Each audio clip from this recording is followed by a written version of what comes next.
Traffic was so insane today. I was going to try and do a video for orientation, and you're going to be responsible for watching all of this, so please do. And this may or may not be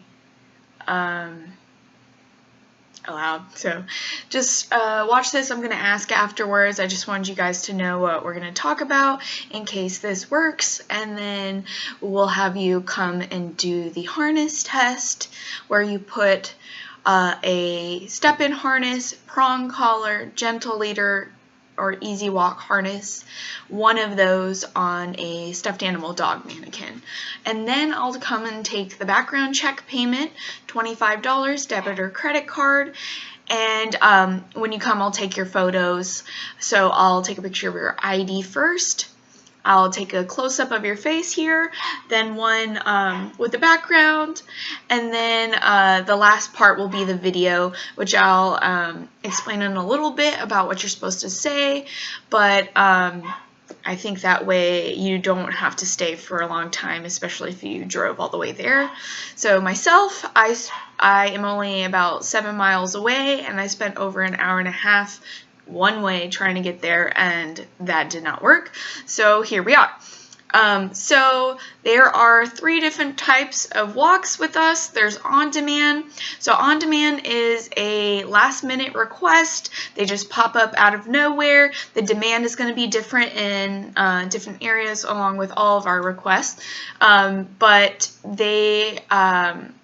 they'll ask for your estimated time of arrival if you're interested in getting that. And so we are the only company that has that Uber style dog walking. So we do run a little bit similar to Uber in that way that we choose whoever's going to make it to that walk the fastest. Just like, a car driving by, you're going to want to get the closest one to pick up that person who needs a drive. So yeah, so make sure you're honest about the estimated time of arrival, since we don't always know exactly why they're having an immediate request. They could have broke down downtown and they haven't been able to get home to let their dog out all day, so that's why they ask you. It could be just trying out the neat feature that only WAG can do, but it also could be just them having something come up and they really need someone to take care of their dog. So make sure you're honest about that estimated time of arrival. And then there's scheduled walks. They'll show up on your feed kind of looking like a Facebook type deal where there's little boxes.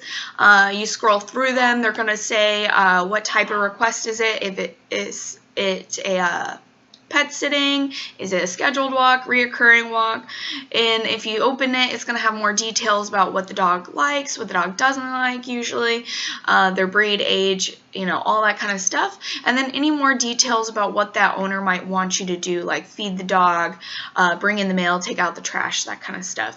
Then there is so scheduled walks can be a few hours or days in advance. And with reoccurring walks, that's going to be a set schedule each week. So for example, if you have Monday, Wednesday, Friday walks, it's going to be Monday, Wednesday, Friday for 3 months minimum. And with those, you do have to have a meet and greet with the owner and the dog. And customer service will set that up in a mutual time. So everything that if you ever have any questions, we do have walker support. It's going to be on your help tab of your app, so you can either call or text on the app. You can also save that number on your phone, but it's always going to be there. They do respond pretty quick, under a minute, so it is a reliable source, basically 24/7 that you're going to be walking in.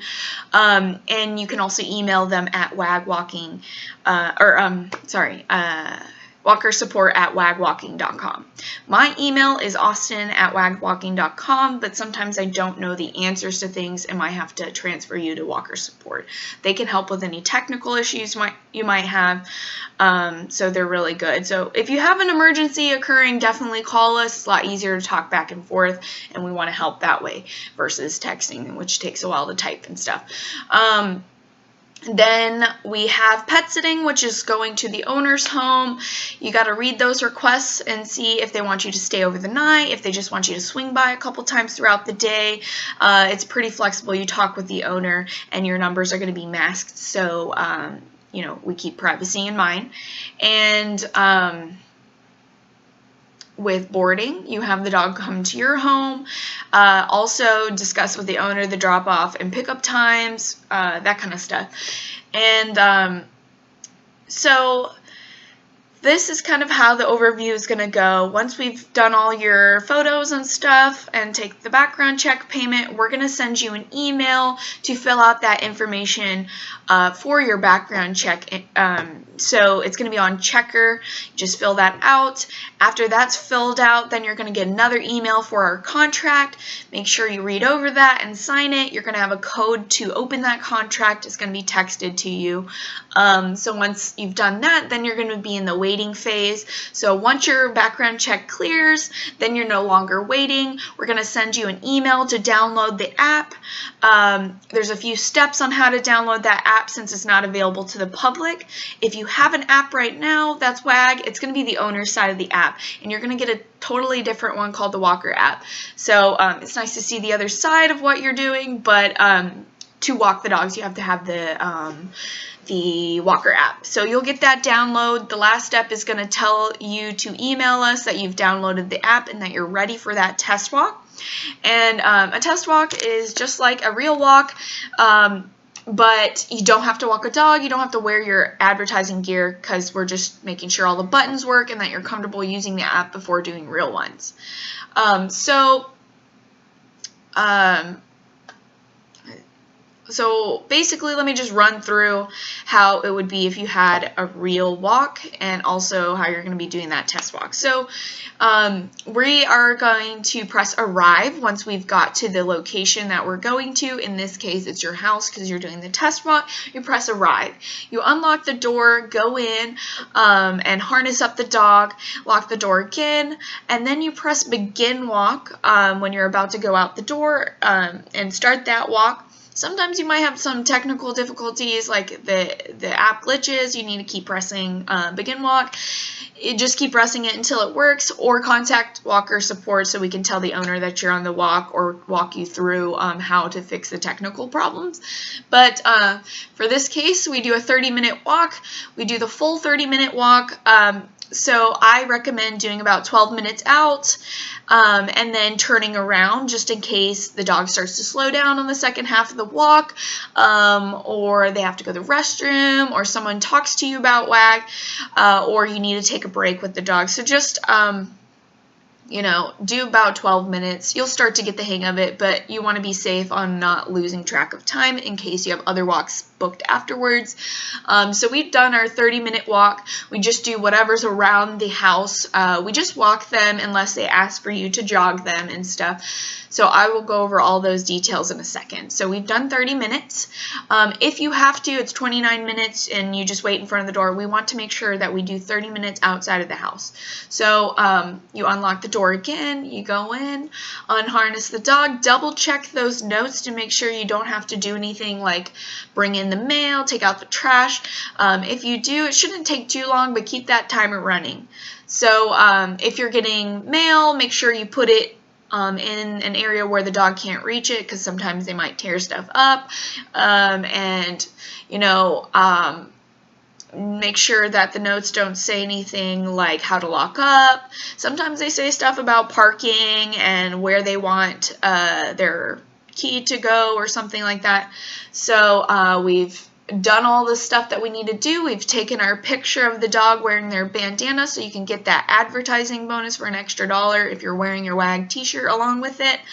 And then you lock up the door again and then press end walk. You end the walk once you're done with the house.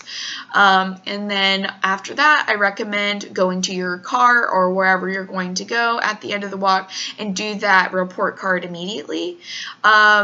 Try and put a little effort into it. You can do cutesy stuff like writing in the perspective of the dog, make it all cute, like, I met my WAG dog walker, we had so much fun, I was a good boy, I didn't chase squirrels, you know, stuff like that. And you know, you can also do cutesy stuff like putting a hat on the dog and sunglasses to make them really cute. The owners will appreciate that. And then you're done with the whole thing. So I'm going to talk a little bit about lock boxes. So they may or may not be on the door. They could be on the fence. You're going to know that stuff before you actually go to the walk. And you'll also get the lockbox code after the walk's been confirmed, so that every walker doesn't have access to this person's home. Only you do. So it's a 3-digit code. You just line up the code on the bar, and then the compartment will fall open. And then to keep that compartment shut, you hold it closed and then scramble the dials just like a normal lock. But I will show you that when we see each other. And I'm going to stop this video right here so it doesn't take forever to upload.